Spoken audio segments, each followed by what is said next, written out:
Morning,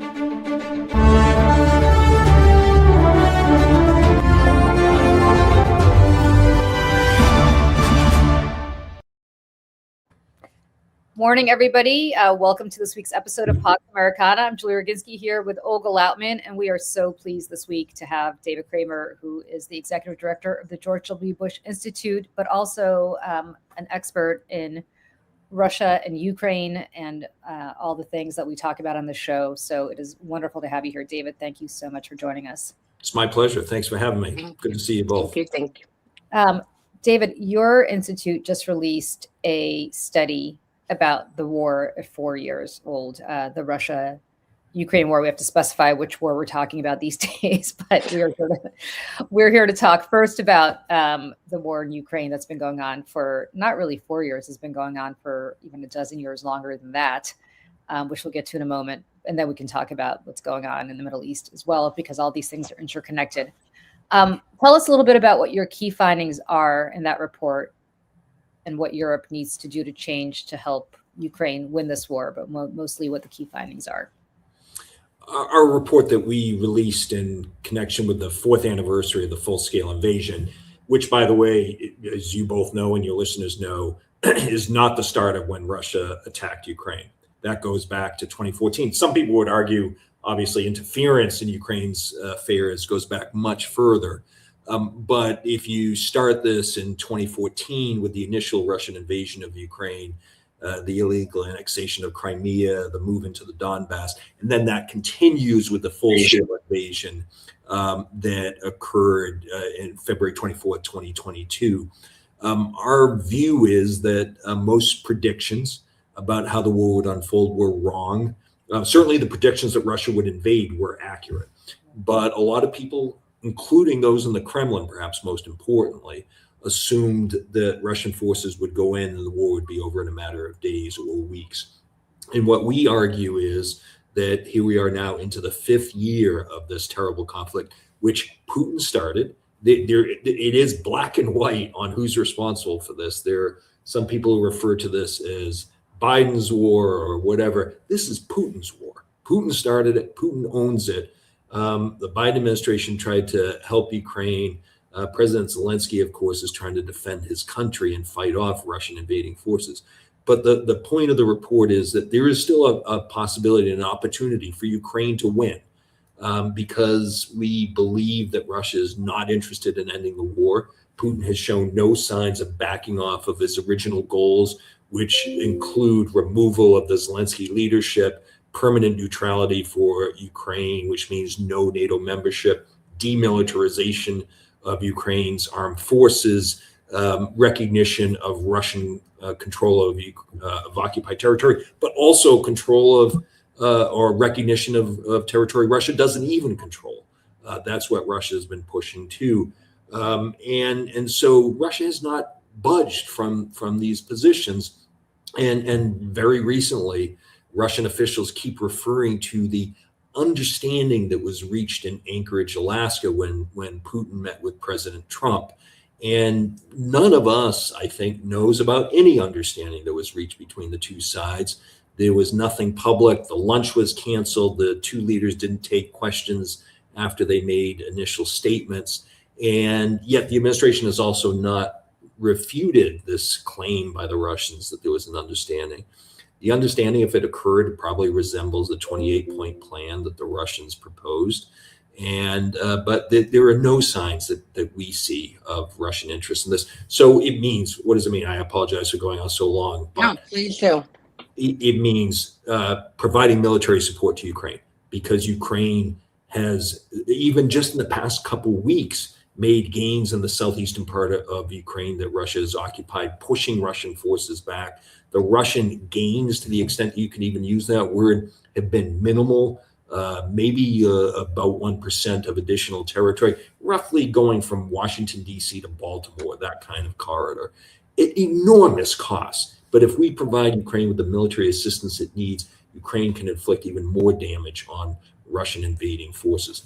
Support Ukraine financially. This is where the Europeans can come in. But it also means taking those frozen Russian assets that are sitting particularly in European financial institutions, Euroclear especially, and making those available to Ukraine. And Russia should never see those assets again. It means providing the kind of political support that Ukraine needs, tightening the sanctions that have been imposed, going after this shadow fleet that is a key outlet for Russia to export its energy, and in general, just to make sure that the West stands with Ukraine, never give up on holding Russia accountable for the war crimes it has committed, for the kidnapping of children, for which Putin was indicted by the International Criminal Court, and apply pressure on China. China continues to provide a lifeline to Russia through import of Russian energy, albeit at a discounted price, provides dual-use technology that the Russians use, and press for a ceasefire. The Ukrainians have agreed to a ceasefire. Putin won't even agree to a ceasefire. The U.S. side had been pushing for a ceasefire until the meeting in Anchorage, and we seem to have dropped that. So again, apologies for going on, but that's sort of how we see it. What do you make of that Anchorage meeting, without getting too conspiratorial, although we can for sure? We certainly have been known to do that on the show. But what do you make of that Anchorage meeting where suddenly, well, maybe not so suddenly, but very overtly, things seem to have changed so much in favor of Putin, and have continued to change in favor of Putin? I mean, since that Anchorage meeting, you've had Witkoff and Kushner go to Moscow repeatedly. There have been meetings with Dmitriev, Putin's bagman, for lack of a better description. Where are we as the United States, as the leader of NATO, or at least for today, he's still the leader of NATO? Where do you see our role here, and how do you see it playing out? I think the Anchorage meeting was probably better avoided. There was the red carpet treatment that Putin received, in contrast to, say, Zelensky when he visits the United States. President Trump tried. He tried to deal with Putin, but I think he perhaps has come to recognize that Putin isn't interested in peace. I mean, he has used the phrase Putin may be tapping him along, which is just playing the string out, buying time for Russia to rebuild. It is, as I said, I think very clear that Putin is not interested in peace. What he is hoping for is American pressure on Ukraine to force it to make territorial compromises. But as you both know, we're not just talking about land. We're not just talking about territory. We're talking about Ukrainians who live on this territory. And the majority of Ukrainians do not support territorial concessions, particularly if there are not credible security guarantees provided by the West. But we would be turning over essentially between 3 to 5 million Ukrainians to live under brutal Russian repression. And that is something I don't think anyone in the West should be talking about. You see these various articles in Foreign Affairs and elsewhere that the Ukrainians should make these concessions and sacrifice the land. They don't talk about the people on the land. And so to me, I think the United States should take a very firm stand and never recognizing the illegal annexation by Russia of Ukrainian territory, to include Crimea, and that we should recognize that President Zelensky has done, I think, pretty much everything he can. He's even been open to the idea of holding elections in Ukraine, even though it is against Ukraine's constitution and law to hold elections during martial law. Why was martial law imposed in Ukraine? Because Russia invaded Ukraine in a full-scale way, February of 2022. So I think the U.S. side needs to recognize Putin is just stringing them along. He is not interested in peace. This is his war. It is not Biden's war. It's not Zelensky's war. It is Putin's war. I appreciate that the U.S. has tried to press for an end to it. The loss of life is a tragedy, totally avoidable, never should have happened. And the reason it happened is because Putin woke up and decided he wanted to invade Ukraine, because he also doesn't view Ukraine as a true independent state. And that claim goes back to meetings he had with President Bush when he was in office in 2008. It obviously continued in his long treatise in July of 2021, a few months before the full-scale invasion. So I think we need to recognize that there is a guilty party, the aggressor that invaded Ukraine. There is the innocent victim that has been the target of Russian aggression and invasion and war crimes, and that's Ukraine.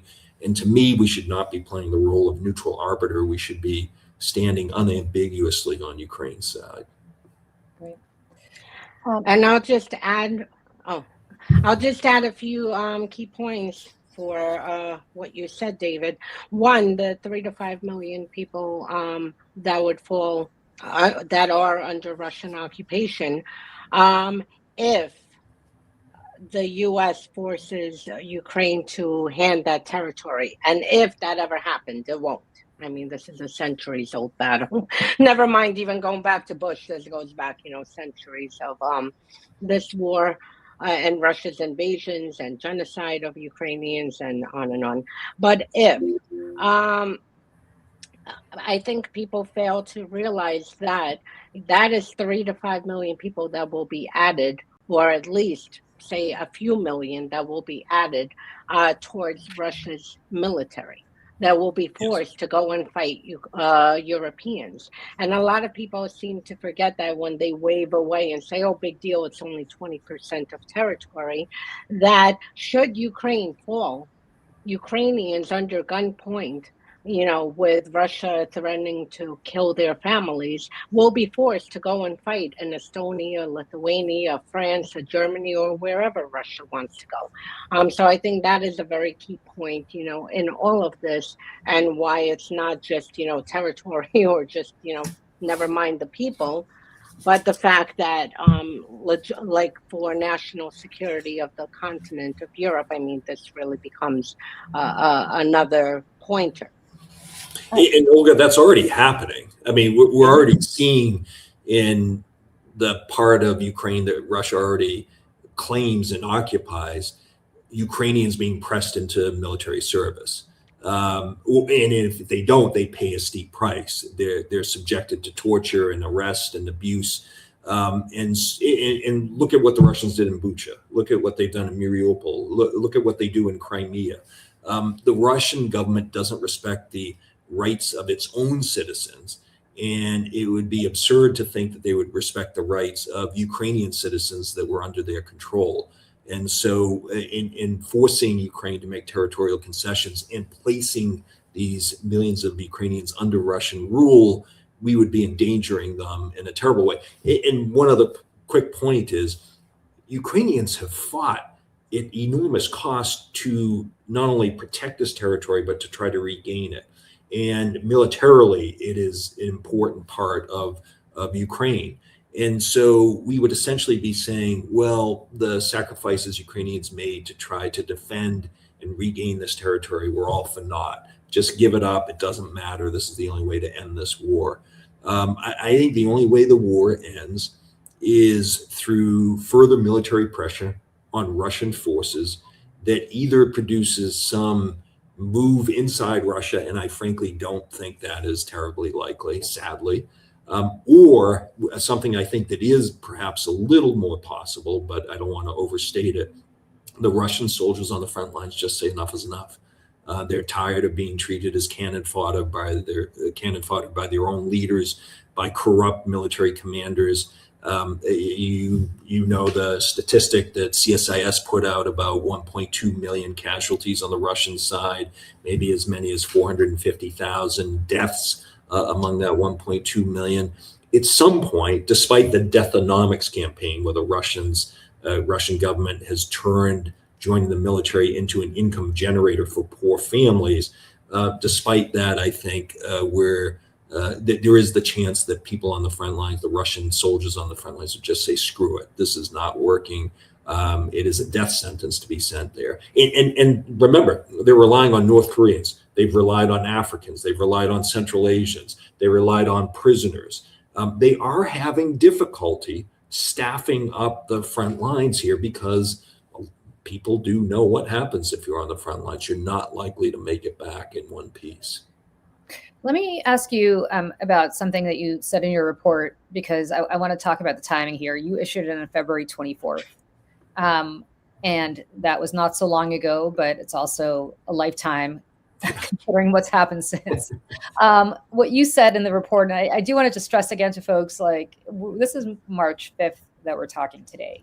So this was about 2 weeks ago. Yep. And you said, as you're talking about why Putin is not winning the war, you said, in addition, Russia's economic outlook is dire. Oil and gas revenues, the main source of income financing this war, plummeted by more than 50%, exacerbating Russia's already challenging budget situation. And then you quote the Wall Street Journal, in saying that there, and this is key, dozens of tankers filled with Russian oil are floating at sea without buyers. Western powers are seizing the aging ships the country relies upon. Buyers of Russian oil are demanding the steepest discount to global oil prices since the early months of the war in Ukraine. That was happening. And all of a sudden, in the last week and just in the last few days, we have, it seems like we've invaded Iran or about to, and the price of oil has spiked tremendously. And now, obviously, oil that was destined for China, oil that was destined for India going through the Straits of Hormuz no longer is able to get through a lot of the time, most of the time. And the price of oil for those two countries especially has spiked, whereupon enter Vladimir Putin. Does this change the calculus and make Putin's job much easier, or at least the financial stress that he was under much easier because of what's happening in Iran and the Middle East right now? Yeah, it's a great question, Julie. And it will, over time, I think, work to his benefit, but it won't provide an immediate salve to the problem that he is facing, which is a budget crisis, which is using up their reserves, struggling to provide these bonuses to individuals and families who join the military. That has gone up and down. Excuse me, toward the end of last year, the bonuses that were being paid actually went down because local regional budgets were suffering. They weren't able to make those payments. The Kremlin has provided additional resources to boost those again. And so the Russian economy is not doing well. It has been heavily militarized. Roughly 40% of the Russian economy, of Russian federal spending is devoted to the military and security services. About 8 to 9% of Russia's GDP goes toward the military campaign, to the war effort. I don't want to call it a military campaign. That's what Putin does. He calls it a special military operation, refuses to call it a war. And so it is imposed a tremendous drain on the Russian economy that I think is not sustainable. I'm not an economist, but I've read some who are, and they think that over time this is not sustainable. But when that point comes, I don't think anyone knows. And then you have the situation with price of oil going up. This is likely to be a help to Putin. The Indians, after cutting back on imports of Russian energy, have now gone not completely the other way, but are increasing their imports of Russian energy. The Chinese are likely to do the same, and those are the two biggest purchases of Russian energy. And so that is likely to provide a financial boost that Putin will then in turn use for his military war efforts. So that's one implication of what's been happening just in the past week with the situation in the Middle East. The Ukrainians are also nervous that this will lead to a diversion of weapon systems that were planned to provide to the Ukrainians, that they may not see those as well. Patriot missiles in particular are incredibly important to Ukraine. The Ukrainians are really self-sufficient when it comes to drone technology and production, including anti-drone technology. But Patriot missiles are what they need to fend off the Russian ballistic missiles that keep getting fired. But there is one other point just make, which is Russia once again has proven to be a very unreliable partner, We saw Bashar al-Assad have to flee Syria, and Russia didn't do anything about it other than try to keep its base in Tartus. You saw Maduro arrested by U.S. forces. Where was Russia there? And now you see Iran under attack, and Russia doesn't seem to be doing anything about it. It's bogged down in Ukraine. And so Russia has not been the most reliable partner to these leaders in their time of need. And I think countries should take note of that. But neither have we, right? If we're going to be honest about what's been going on in the last few days, the president has talked about, not in so many words, but invading Spain in order to use their bases, which is totally contrary to any treaties that we signed. I think potentially even under President Bush, maybe not, maybe a little later. But the point is that that's just a violation of the treaties that we signed with Spain about the use of those bases. Certainly, you have a huge rift between France and Great Britain and the United States, talking about defensive versus offensive measures. If you were planning to put a stake in the heart of NATO, and I'm not even going back to a few months ago when we were in our ongoing obsession with Denmark and with Greenland. Greenland, yeah. And certainly talking about potentially making Canada the 51st state, maybe in jest, maybe not. Although I'm not sure you should joke about any of this with this president. They're not the most reliable ally, but it sounds like we're not the most reliable ally to our allies as well anymore. It's just a very interesting reordering of everything that's happened through the Pax Americana era of 1945 to 20, I guess, if I wanted to be generous, early 2025. Yeah. I think what you're getting at is this underscores the importance of maintaining our alliances, maintaining close ties with our best partners. Fellow democracies are our best partners. The NATO alliance, with a couple of exceptions, I will acknowledge, is made up of democracies that have pledged to come to each other's aid should they be attacked or invaded. And as you both know, the only time that NATO has invoked Article 5 is when Al-Qaeda attacked the United States on 9/11. And our allies came to our time in need. I think we also have to remember that we've had differences with some of our NATO allies over the years. Over Iraq, for example, in 2003, France and Germany did not support that. But we had disagreements, not ruptures, to borrow a term that has been used recently. And I think what we need to remember is that in times of need, not every ally is going to be there on the same page with us. We may have disagreements, but enough will, particularly if we maintain these close ties, explain what it is we're doing, why we're doing it. I think that is a key part of trying to win over support for what we're trying to do. Allies are important, not just right now in dealing with Iran. Allies are important for dealing with China. Allies are important for dealing with Russia. Allies are our best trade partners. They are not the ones from whom we face threats. Our threats, the dangers we face, come from extremist authoritarian regimes. And that is why I think it is important to support the cause of freedom and democracy and human rights around the world, so that we could see an advance of democracy and freedom. Freedom House, an organization I used to run now about a dozen years ago, produces an annual report called Freedom in the World. Yep. It's an indispensable guide to how political rights and civil liberties are being observed and adhered to in countries everywhere.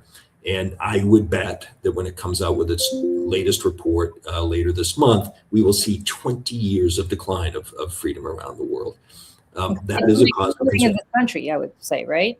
What's that? Including here at home. Yes, I would imagine so. Yeah, I haven't seen the report. I haven't been privy to the deliberations, but I imagine that is a possibility.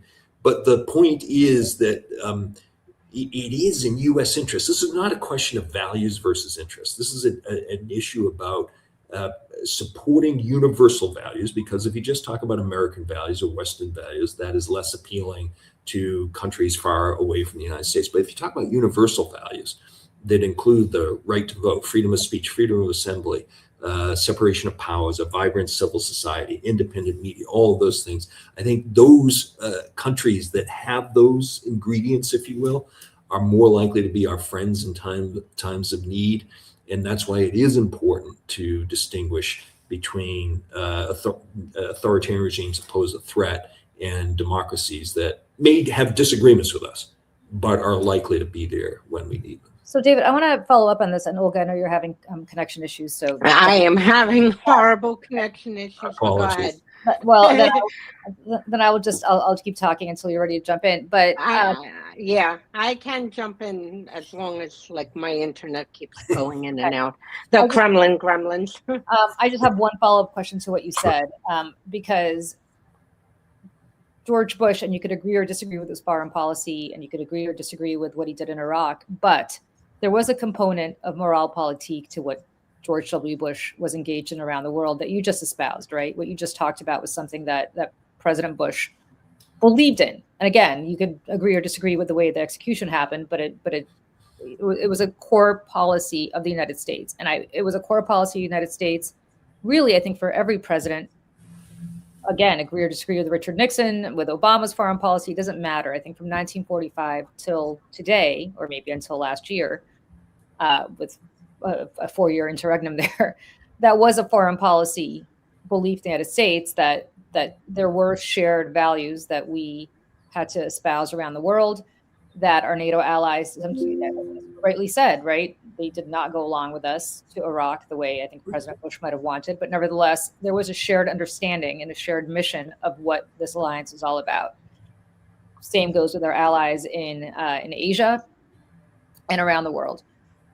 Do you think that anything that you just talked about right now is present in this current White House? In other words, is there anybody who either has the will or the ability to sit with our NATO allies and say, listen, we got to go along with this together. This is about our shared values. This is about our commonality.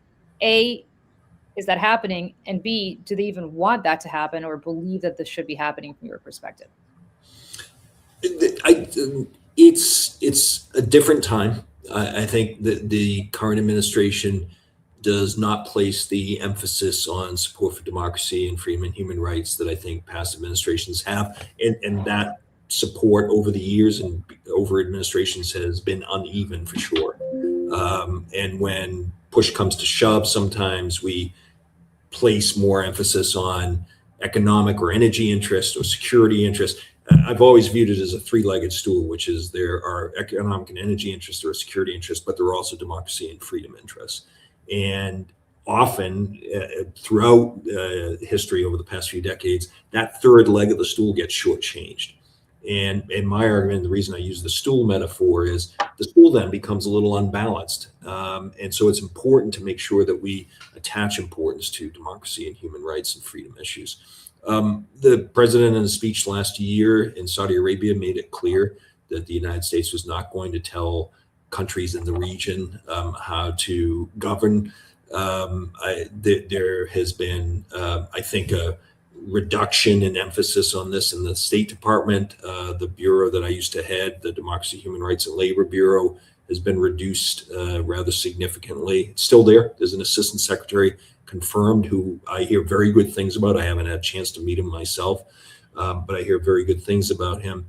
I think Secretary Rubio cares deeply about these issues. And I think there are some tests out there that we'll see, and Venezuela probably is at the top of that list, where the U.S. military and intelligence agencies went in, conducted a brilliant operation of removing Maduro without any loss of American life. There can be a debate about pro or con on whether we should have done that, the legality of it. But the point is it happened, and it opened up the possibility for Venezuela to move in a more democratic direction. The question will be, will this administration support that transition? It seems to be quite focused on Delcy Rodriguez, who was the vice president of Maduro. She is now acting president. And it seems that we have shunted aside, if you will, Maria Corina Machado, the main opposition figure. She was not allowed to run, of course, in the 24 election. Edmundo Gonzalez was allowed. He won, but Maduro stole the election. This will be, I think, the key test of the importance and value the administration attaches to these issues. Will we support Venezuela with its opportunity now for the first time in many years to move in a more democratic direction? The Iran situation is too fluid, too early to really comment in detail about that. But I also would argue that one of the reasons we should support Ukraine is that it is a democracy. It's a fragile democracy. It's a democracy with a lot of challenges. We have a lot of challenges here. But we should be supporting a fellow democracy, Ukraine, a country that had been a population of about 40, 41 million people, against a brutal, corrupt, fascist authoritarian regime in Moscow, headed by Vladimir Putin. And so there are times where the United States should, as I said at the outset, unequivocally side with a democracy when it is facing a massive threat coming from an authoritarian regime. It's why we should support, one of the reasons we should support Taiwan. Taiwan is important when it comes to semiconductors, of course, but Taiwan is also important because it's an island democracy. And who's threatening it? A big authoritarian regime in Beijing. And it's a reminder that the way these regimes treat their own people is often indicative of how they'll behave in foreign policy toward other countries. And so we shouldn't be shocked that when the Putin regime cracks down on human rights in Russia, that it threatens Georgia and Ukraine and Belarus. We shouldn't be shocked when the Chinese government and Communist Party repress their own people's rights, that it threatens the island democracy of Taiwan. We shouldn't be shocked when the Ayatollahs and the leadership in Iran crack down and kill maybe 32,000 protesters in January, that they are the lead state sponsor of terrorism. Or North Korea, where it's arguably the most repressive regime in the world, poses a threat to South Korea and other countries. So the nature of regimes matters. And I do think it is important for this administration, past administrations, future administrations, to support democracy, freedom, and human rights. It does, I think, make for a better foreign policy and advances U.S. interests. Sorry for the long answer. No, that's a great answer. Thank you. I agree. Looking into all these regimes, I mean, we really better sooner than later we need to get back on track at pushing back, especially with North Korea. I mean, we are right now striking Iran over the so-called nuclear threat. But North Korea at the same time has been building up their nuclear program with Russia's assistance. Yep. And I don't see, like for the past several years, they've been, kind of sidelined and no one really has been paying attention. But this is a very big emerging threat. Can I just say on North Korea, I apologize for interrupting, just quickly on North Korea, but just to build on your point, think about the, 10 to 15,000 North Korean soldiers that were sent to Russia to help Russia fight against Ukraine. North Korea, I don't think made a huge difference there, but they certainly absorbed a lot of the Ukrainian response to it. They were there in the Kursk Oblast that the Ukrainians had moved into. And so North Korea also plays a role that way. North Korea's relationship with Iran has been rather close over the years. And it's this CRINC. We're doing work here at the Bush Institute on what we call CRINC, the China, Russia, Iran, North Korea axis. And even though I said Russia and China have proven to be rather unreliable partners to some of these regimes that have been in trouble lately, they do work closely together. They share worst practices, if you will, rather than best practices. They come to each other's aid, at least when the United States is not militarily involved. And so this axis of these four regimes is a challenge to us, and we need to be mindful. I apologize, I interrupted you. No, and actually to add to that, now that you have Ukrainian eyes on North Korea, because frankly, we didn't care about North Korea until they decided to invade Ukraine. Now that you have Ukrainian eyes and intelligence on North Korea, I mean, there have been a lot of, reports of Russia using the Shadow Fleet, for instance, to move nuclear material to North Korea, that Russia giving nuclear material and sending scientists to North Korea to assist with the building up of their nuclear program in exchange for military of Chinese military training in Russia's military schools over the past several months in exchange for China providing, military components for their missile program and drone program and everything else that China's been assisting. So, I mean, this is, the West and frankly, the whole international community is playing with fire, because when you allow a rogue nation like North Korea, to gain a nuclear program, and you don't put pressure on Russia in particular. And Russia was also responsible for assisting Iran with their nuclear program. So the fact that, there's no pressure being put on Russia is a little bit, mind-boggling, because this didn't happen post the full-scale invasion. This is something that's been happening well over a decade. And, for the most part, a lot of the international community did turn around and look the other way until after the full-scale invasion in 22, when you started having more scrutiny over Russia's partnerships and actions when it comes to China, North Korea, Venezuela, Iran, and other authoritarian countries. And think about, had the Iranians not provided Russia at the early stages of the full-scale invasion, the Shahid drones, Russian forces would have been in much worse shape. That support for Russia from the Iranian regime was critical. Russia suffered badly after the initial push into Ukraine. Ukraine regained more than 50% of the occupied territory. But Russia has been since able to use Iranian Shahid drones in particular to inflict real damage on the Ukrainians. The Russians now have essentially adopted the technology and production themselves. And so in some respects, Iran has become less critical to Russia's war efforts. But again, it's another connection where these regimes support each other, sustain each other, and try to attack their neighbors and democracies and try to stay on offense. And it's time, some of us in this community have been talking, it's time for the democracies to go on offense. We play Absolutely defense. And how we do that is really something for us to debate and discuss.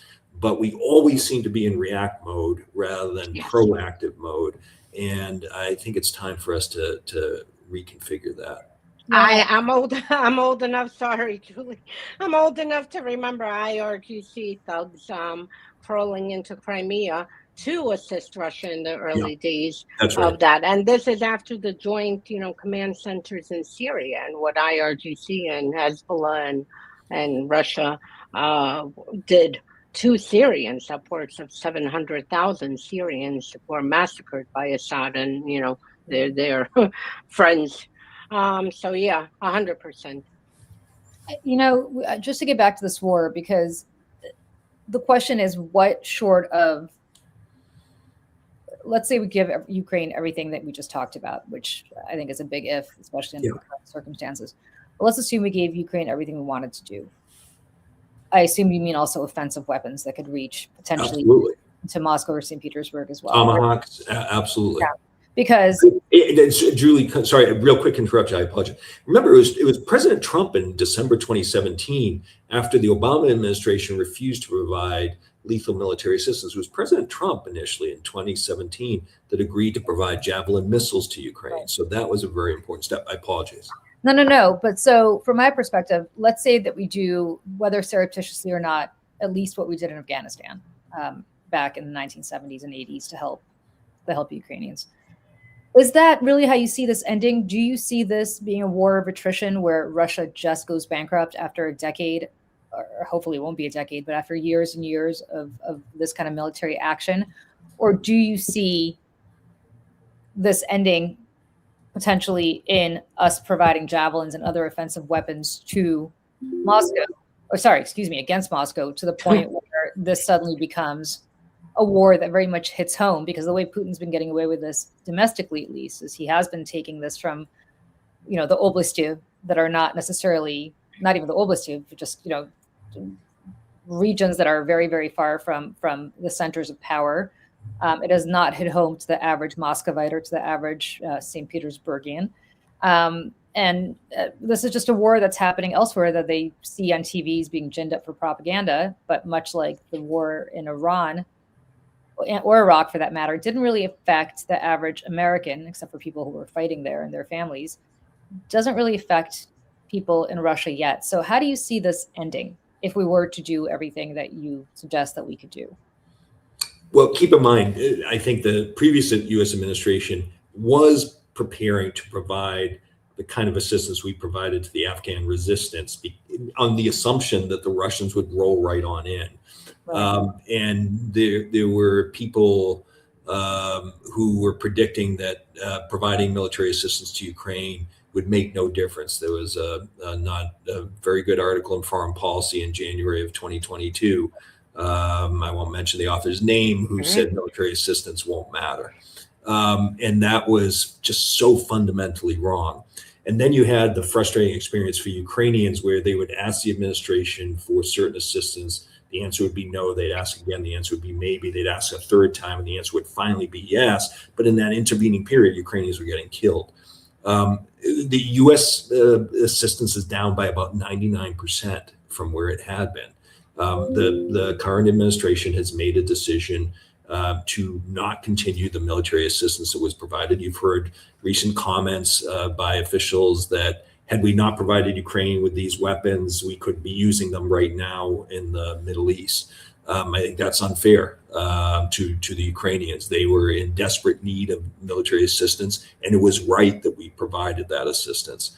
I do think that Ukraine is now about 60%. I mentioned about almost totally self-sufficient when it comes to drones on the Ukrainian side. Overall, they're about 60% self-sufficient when it comes to the military needs. And I think Ukrainians have come to realize they have to increase that percentage significantly, that they cannot rely on either the goodwill or the view that this is in our interest coming from the West. That the Ukrainians, in talking to some recently, and people who have been there recently, I have not been there recently, but others have, there's almost a feeling the Ukrainians have come to this recognition. We have to do this ourselves. Assistance we get from the West, great. It will help, but intelligence sharing that we provide remains really important, and I hope that continues. But I think the Ukrainians have come to the conclusion that they are largely going to have to do this themselves. And we mentioned earlier, they regained some territory in the southeast part of Ukraine. They're pushing back on Russian forces. They seem to be, easy for me to say sitting here in the comfort of Dallas, but they seem to be past the worst of a terrible winter where the Russian forces were trying to bomb them into submission by freezing them to death. I think two things from this is, one, never overestimate the Russians' capabilities and skill when it comes to things like this, and never underestimate the Ukrainians. The Ukrainians have proven to be unbelievably heroic and capable, innovative, and they are facing a much bigger force. There was a piece in Foreign Affairs a week or two ago that basically argued Ukraine is losing because Russia's bigger. It has more people. I mean, in that case, there are many wars that should have been won by the bigger power that weren't. So is Afghanistan, right? I mean, Afghanistan. There you go. Exactly. No, absolutely. And so I do think that Ukraine does have a chance. And I think it is by inflicting as much damage on the Russian forces on the front lines. The day that Putin has where his guys on the front lines just say, we've had enough. He is an emperor without clothes. And I don't see a groundswell of protest in Russia for the reasons you were saying, which is the Kremlin controls the narrative inside Russia. The Russian people have been led to believe that Russia is winning this war. It seems Putin believes Russia is winning this war because his generals and intelligence agencies are telling him Russia is winning this war. It's not the case, as we all know.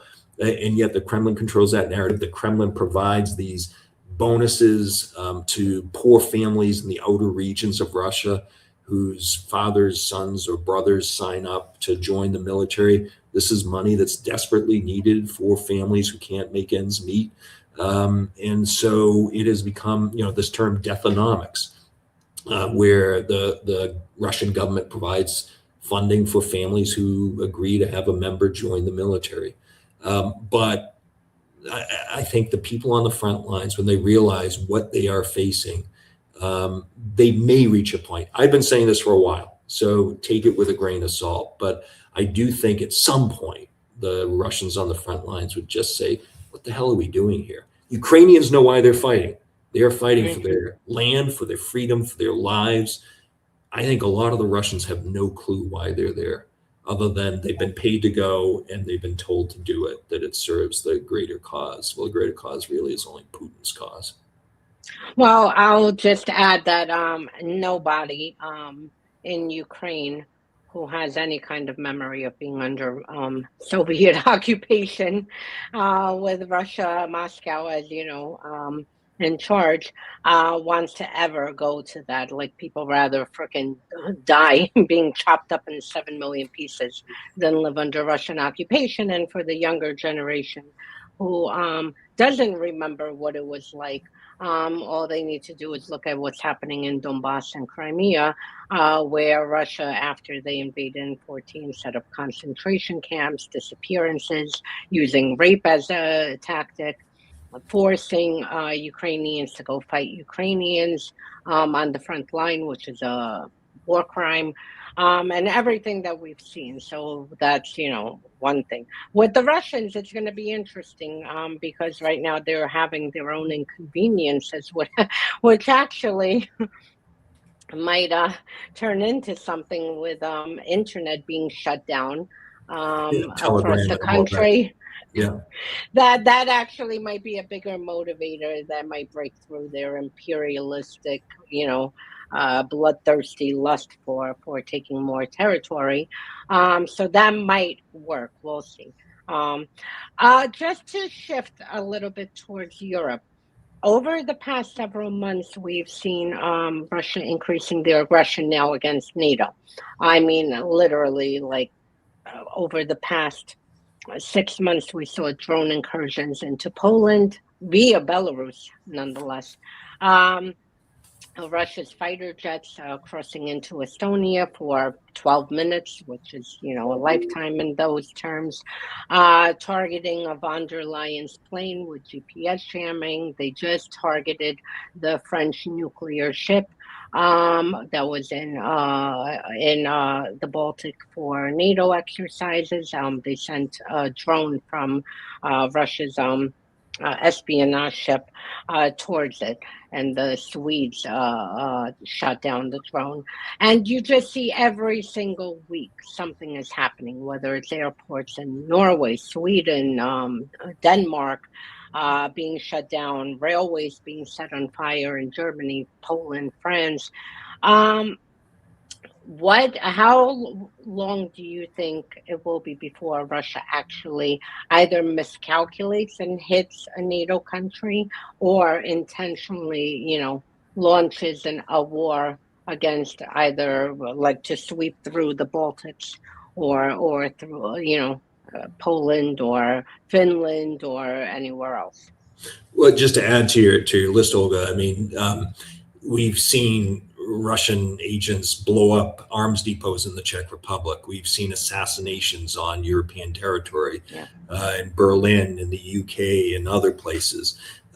We've seen the cutting of cables undersea that are important for communication purposes for Europe. You mentioned the drones complicating airport traffic. It's also through corruption.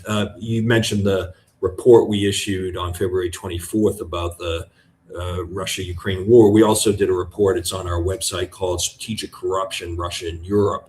And this is about Russia's use of corruption to try to win over allies in Europe, or put them in a compromising position where they may be vulnerable to Russian influence, getting them on boards of Russian companies, looking to increase and expand their influence through purchases of property in other places. Why London is called Londongrad, because of all the Russian ownership of property there. And so Europe needs to be on much greater guard against not just these a little more kinetic and hybrid activities, but also be on guard for corruption that Russia exports to Europe and the United States. And what is it with, I mean, particularly I'm thinking about Great Britain, because you're right, London really is Londongrad. I mean, you go to Mayfair, you go to Belgravia in London, and like all the houses don't have the lights on because they're just passed through places where Russian oligarchs launder their money. Is it just an addiction to Russian money? Is it an addiction to real estate money? What is the, like, why is it particularly that the UK has allowed the city of London to be treated like a laundromat for so many years? Knowing, by the way, what it is that the Russians have done on their soil, because the stuff that the Russians have pulled on British soil is a million times worse than they pulled anywhere else in Western Europe.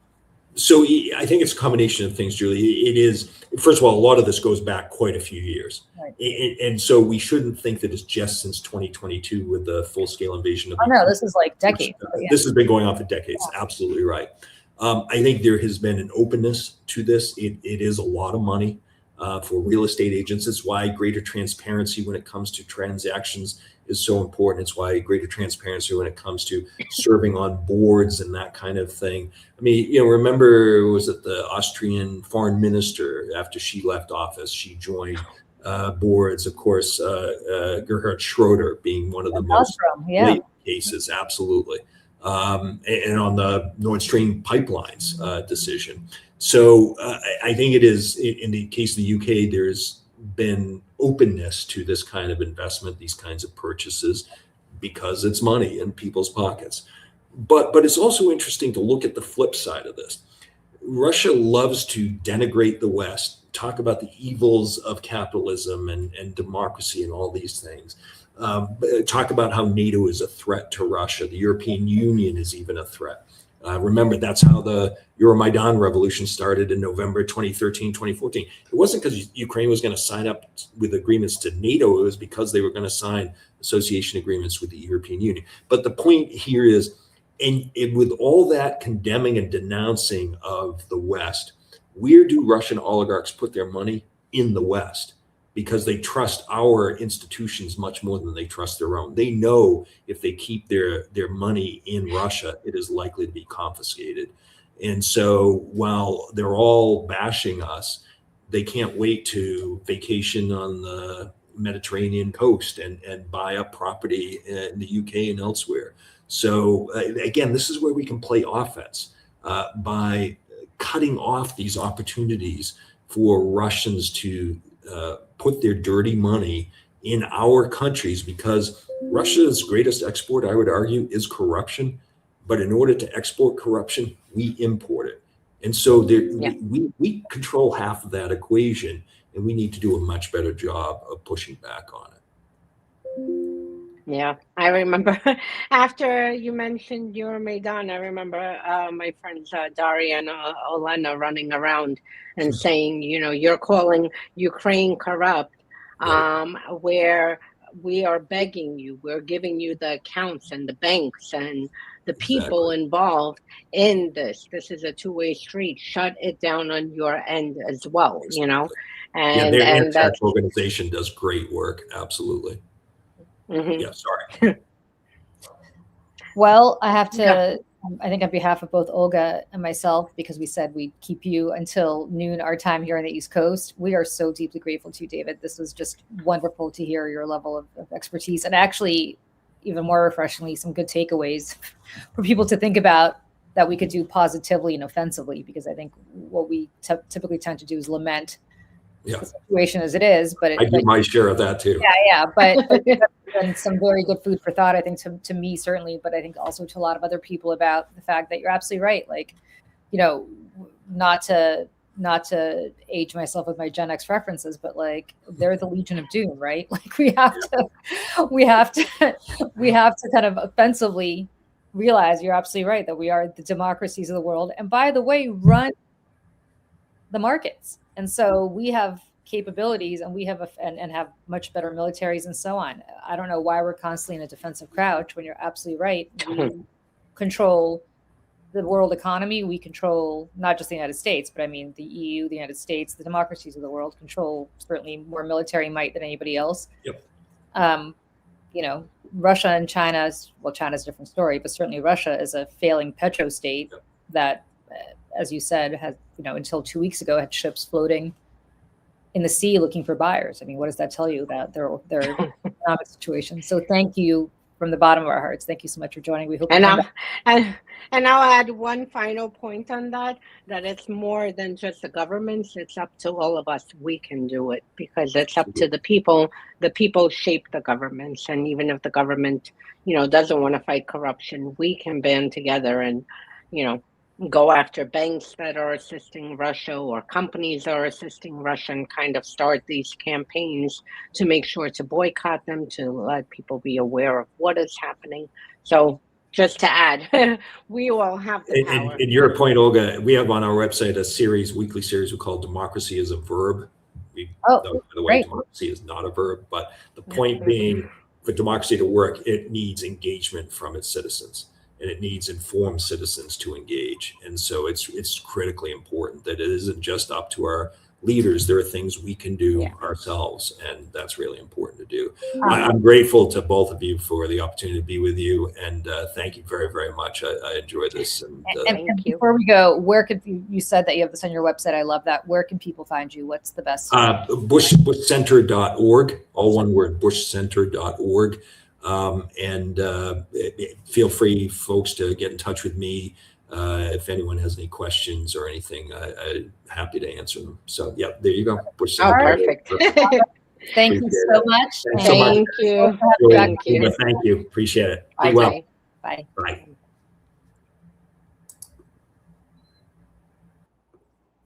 So, Olga, before we go with everybody else, just a couple of things. I wrote a Substack column today that talks a little bit about this and about how much this war in Iran is helping Vladimir Putin right now. Once again, the real winner here with anything that Donald Trump does is Vladimir Putin. I mean, whether it's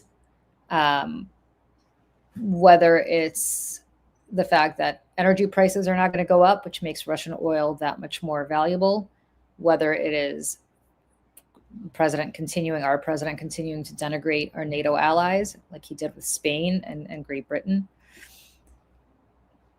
Thoughts, comments, disputes?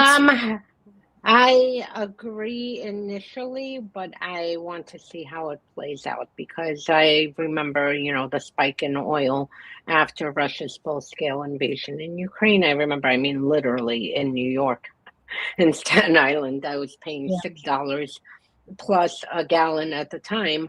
But then it leveled off in a few months, you know, so yes, it was extremely expensive, but then, and actually, interestingly enough, it did go up in March of 2022. And then by like right after Memorial Day weekend, it started leveling off and went back to semi-normal prices.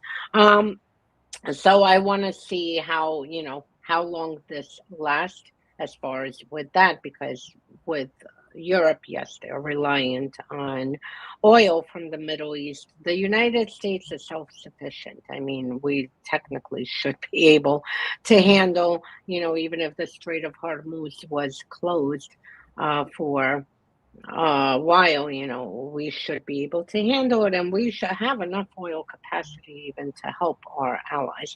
We'll see. I do agree with you. Initially, it is helping. On the other flip side of that, it's hurting Russia reputationally domestically because from the military bloggers, I mean, seeing what's happening in Iran, they are, you know, watching another ally go down.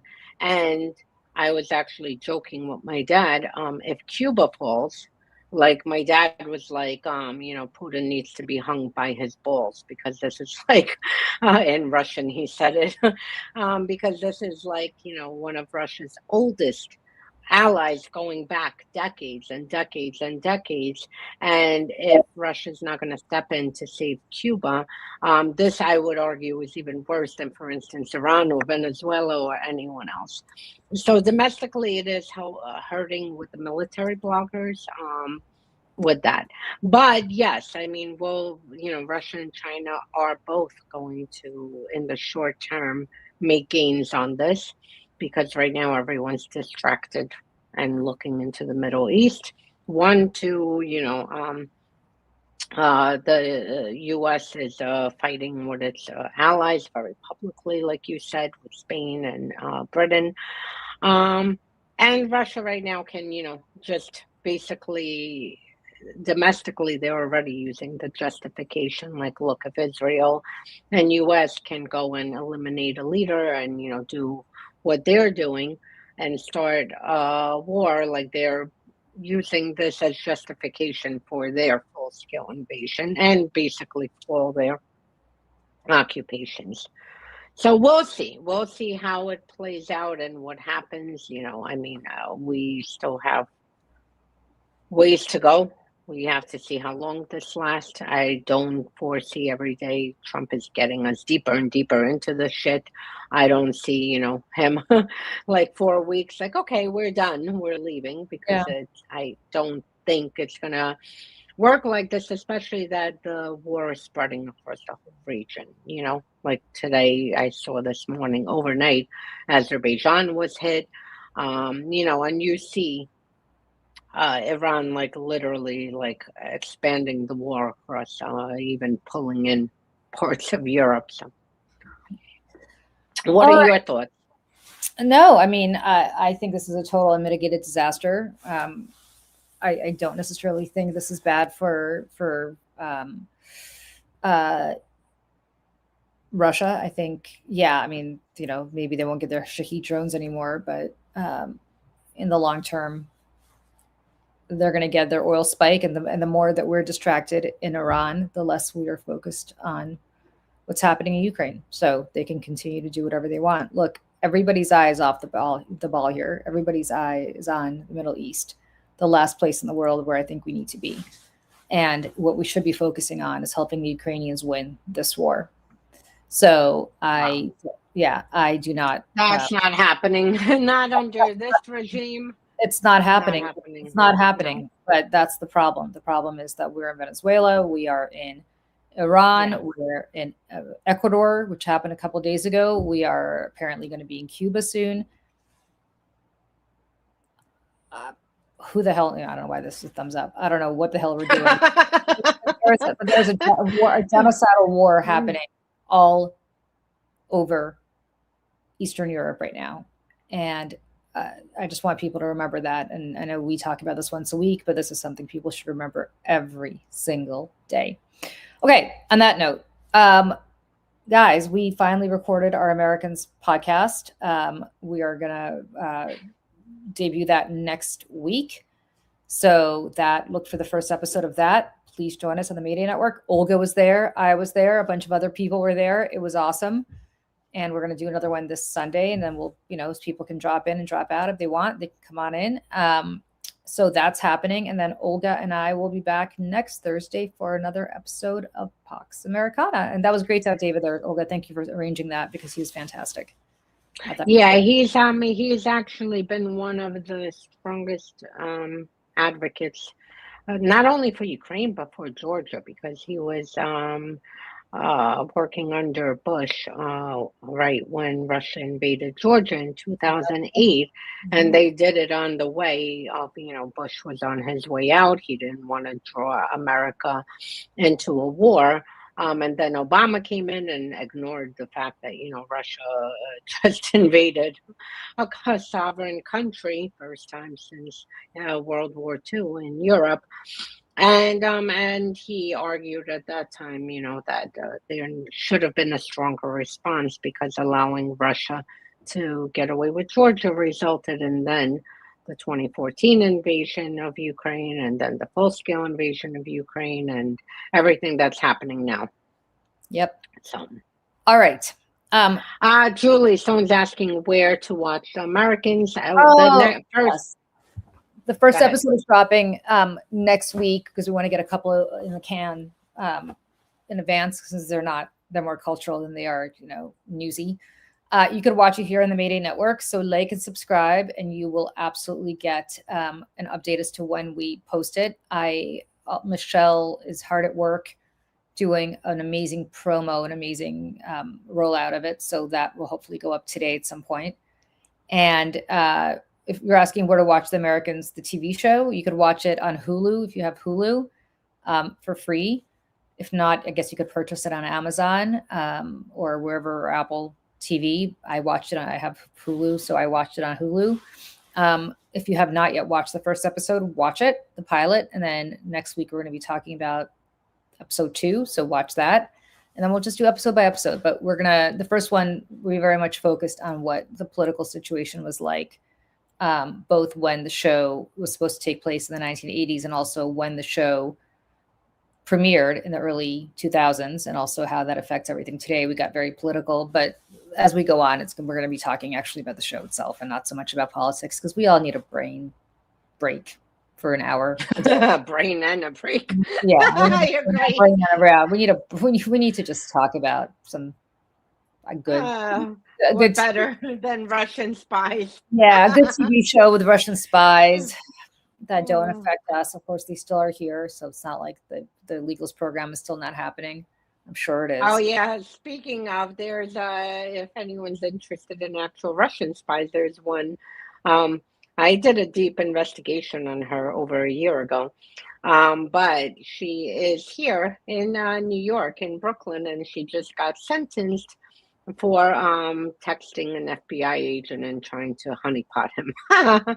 And I think she just was found guilty. I think she gets sentenced in a few months. So anyone who wants to there you look go. at a real life honeypot. Yep. spy, So it's that show is very good, but it's good because it's not unrealistic about how this all went down. Except I don't think people were going on murder sprees all over the United States, but maybe, who the hell knows? I don't know. Okay. So yes, watch The Americans and then come join us here, and we will let you guys know when we're rolling it out. It's going to be sometime early next week for the first episode, and then we'll just start rolling them out week by week. On that note, you guys, we could do Rosie, we could do The Godfather. We could do The Godfather. I love The Godfather. I just watched Godfather 2 the other day, and that movie's one of the best movies ever made. Okay. Great to see everybody. Yeah. All right. So good to see you all, and we'll see you all next week for another episode of Talks Americana. Bye.